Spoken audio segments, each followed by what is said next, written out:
and I will tell you how to make a paper boat. First, fold it like this, then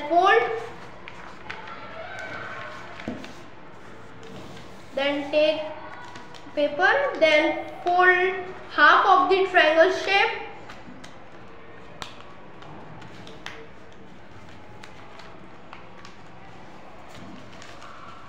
then fold two flaps of the boat.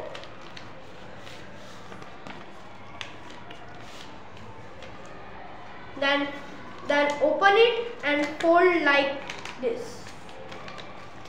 Like this we have to fold it.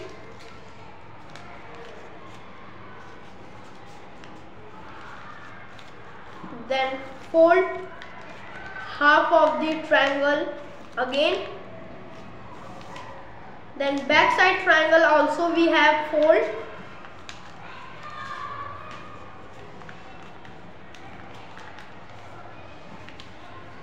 Open it,